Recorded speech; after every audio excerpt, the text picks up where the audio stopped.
পোশাক দেখে, কাপড় চোপড় দেখে তারপরে মানুষ জাজ করে। ঠিক আছে, জানি না, আল্লাহ এদের দান করুক এরকম মানুষদের। তো হ্যালো গাইস, আসসালামু আলাইকুম। আশা করি সবাই অনেক ভালো আছেন। তো আজকে দেখতে পাচ্ছেন এই ফুড পান্ডার, ঠিক আছে।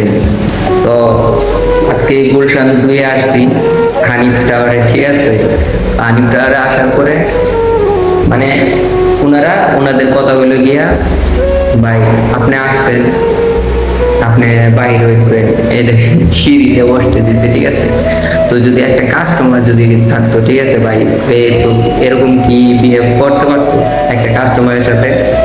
মানে আমি তো আসছি কাস্টমারের পক্ষ থেকে, ঠিক আছে। মানে কাস্টমার যদি আসতো, ওদের কথা হইলো গিয়া, মানে ওরা পোশাক দেখে, কাপড় চোপড় দেখে তারপরে মানুষ জাজ করে। ঠিক আছে, তো এটা হচ্ছে গুলশান 2 হানিফ টাওয়ার, দোতলা। রেস্টুরেন্টের নাম হয়েছে গিয়া বনভোজ বার। ঠিক আছে, দোতলায়। যাই হোক, ওদের কথা হচ্ছে গিয়া, আপনি ভালো পোশাক পরে আসেন, তারপরে আপনার দেখেন কি আপ্যায়ন করি। মানে ওরা পোশাক দেখে জাজ করে, আর তোমার চেহারা দেখে তোমারে জাজ করবো না। বসতে দিছে সিঁড়ির ভিতরে। শালা জীবন নাকি, এই হচ্ছে জীবন।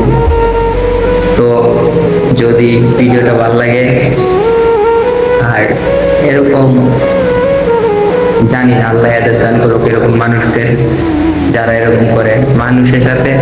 আমার মনে হয় সবাইকে এক ধরনের ভাবাই উচিত। তো মানুষ শুধু টাকাকে শুধু আপন মনে করে। যার টাকা আছে ওরই সম্মান আছে, আর যার টাকা নাই ওর কোনো কিচ্ছু নেই এই দুনিয়াতে।